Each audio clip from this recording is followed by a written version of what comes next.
Alright, so finally getting ready to install some lights on the Tamiya high lift. So we'll be doing the light bar. I have some in the light buckets up front, some for the lights on the tailgate, and then I'm going to do some underglow on the chassis.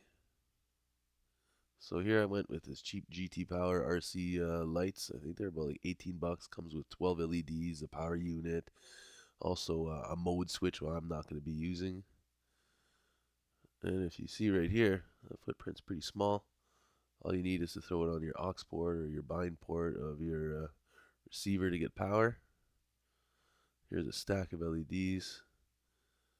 That's that power unit I was saying. Just throw that into your receiver and back into the device. And here are all our LEDs. We have a mixture of 5mm and 3mm. And there's that switch I was talking about.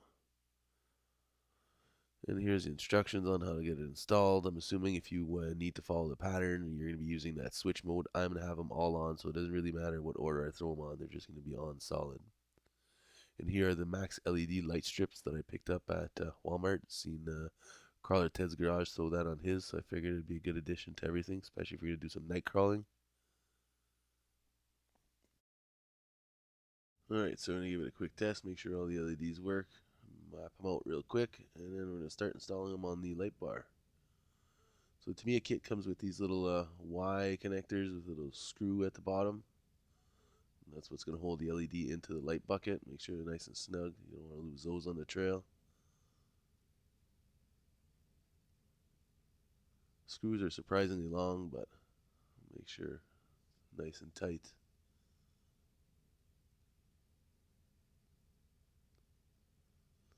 And I'm still trying to figure out how we're going to route all that wiring. There's already some pre-drilled holes in the box. I'm probably going to tuck them in there, but I'm not sure if I'm going to split them in a Y or tuck them all to one side. Alright, so yank them off the control unit, cut all the little labeling for the LEDs themselves, and I've decided I'm going to route them all to one side.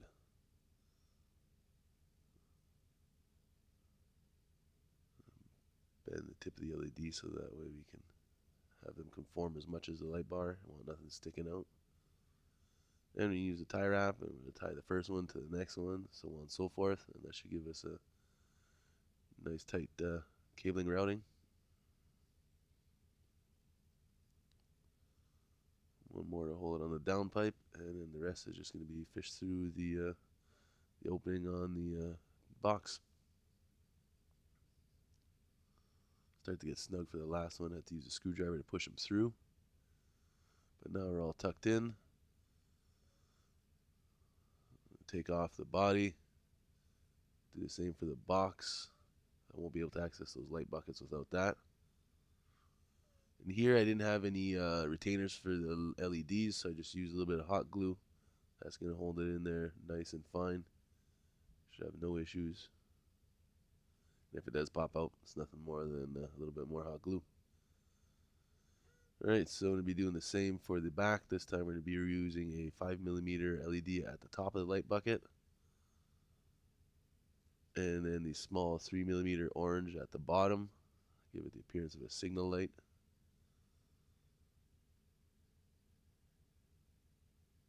And that's what we got. Alright, now to the interesting part, the max LED strips. Cut that out of the packaging. Switch as well. Get rid of the battery, not going to be needing that. And now we're going to move our way to the bottom of the truck. So I'm just going to line it up and then take out the 3M sticky tape off the back, or double-sided sticky tape, should I say. It's pretty good. I'm having a hard time getting just the backing off. Alright, so as I peel back, I'm going to make sure to tuck it nice and tight on the chassis. We're going to do it once over after with zip ties, but for now, I want to make sure we got it nice and lined up. Alright, so I'll throw in that one zip tie here. I got a couple mounting points on the chassis itself. Just gonna make sure nice and secure, it doesn't get caught up anywhere on the trails. Here, we're gonna give it a quick little test before we start soldering things. Make sure everything's working, and it is. So here, I just cut it to length. Use a male Dean's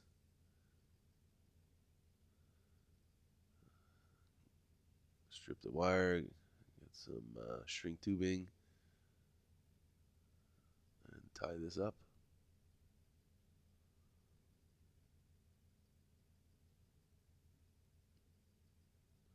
I like to pre-tin all the wires and the connectors, that way we don't have to use excessive heat for it to flow.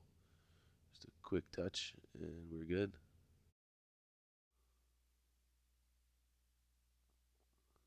Alright, so now just heat up the shrink tubing. Ready to give it our final test. Everything's working, so time to reassemble. Alright, so we're going to get all our LEDs plugged back into the power unit.